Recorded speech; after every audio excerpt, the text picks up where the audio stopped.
Hey everyone, welcome to Reverse Homesteading. It is feeling like summer today. It's about 30 degrees centigrade and we have a hot northerly wind. In the northern hemisphere it would be a hot southerly wind, I guess. But we are making sure we keep up with the watering. Speaking of which, as I was watering, I found these on my cherry tree. This is my lapin cherry tree. And they're also on my Stella cherry tree, but thankfully they're nothing to worry about.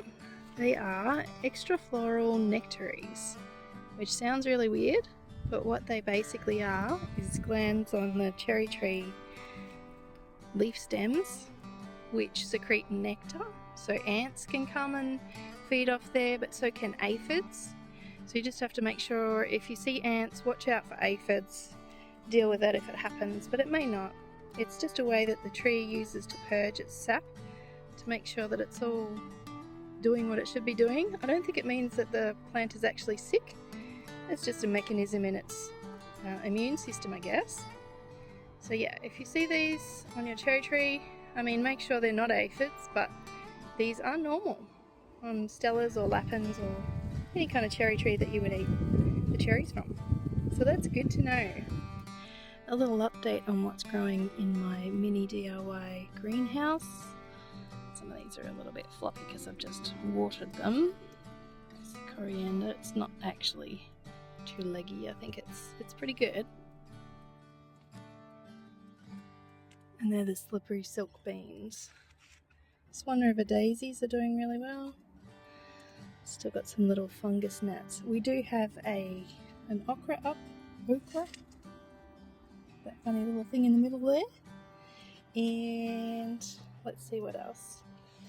The back end of the greenhouse seems to be the best place for keeping the moisture in, i.e. it's got three sides there, and I'm guessing the moisture stays back where that is. The sides that seem to dry out the fastest are on the northern side, which is unsurprising because that's where we get most of our sun in Australia, is from the northern side.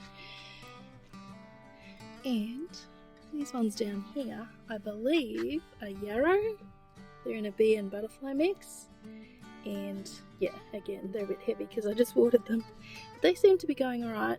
This may be calendula, not sure. I've forgotten what else is in the mix, but yeah, some other little babies coming up here. So that's a pretty good germination rate for that. It's something you usually broadcast out in the garden, but I'm happy I'm getting plants out of it anyway, which I can baby a little bit. The other point for moisture and a little bit of humidity, or more than you would otherwise get, is that the tomatoes are growing really well in the back, not always in the front here. I have had the front up all the time because I've had hubby looking after it. It was just easier than asking him to put it up and down at this time and this weather and every night and that sort of thing. So I said just leave the cover up. So we've had different conditions to usual with moisture recently, but I think it's all coming together. This is the last tray of the mix that was a bit dodgy, and it doesn't have coir peat or anything in it. Everything else is either grower's choice, cutting mix. I'm not affiliated in any way, but I'm just saying what's been working for me. Grower's choice seedling and cutting mix made in Australia in good old Bayswater. Some of it has coir peat mixed in, but you can see which ones have and which ones haven't, except for this asparagus. That's still the dodgy mix that this one is. Just the mix from the box store, which was apparently a good brand, but not so much anymore. Anyway, happy with some of the flowers that are coming up. The other note is that some of the capsicums or peppers that I put out in the garden just before I went away, just because it was easier for hubby and I wanted the space for things in the greenhouse, they have been nibbled by something, so I'll show you those. So that's why I'm not putting out any more capsicums or peppers at the moment. I'll put these tomatoes out that are getting a bit bigger soon. So this is the garden bed where I put my tomatoes while I was away. Well, obviously they're going to stay here now.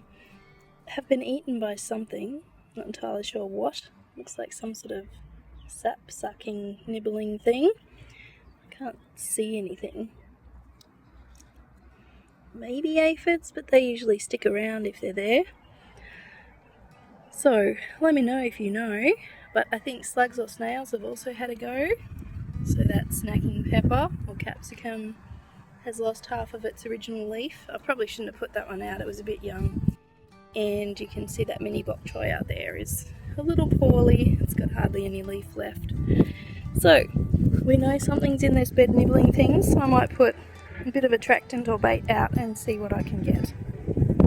In the meantime, the seeds that I planted the other day since I got back from my outback trip seem to be going alright. These are peas, they seem to be swelling up okay, and hopefully we won't get too much rain or sun or whatever. Had so much trouble with peas this year. It's just been crazy weather. Anyway, I'll have to finish the watering before I forget. Feels like it's going to rain. But if I don't finish the watering, that's probably when it's not going to rain. But anyway, hope you're having fun in your garden. Thanks for watching. I'll see you next time.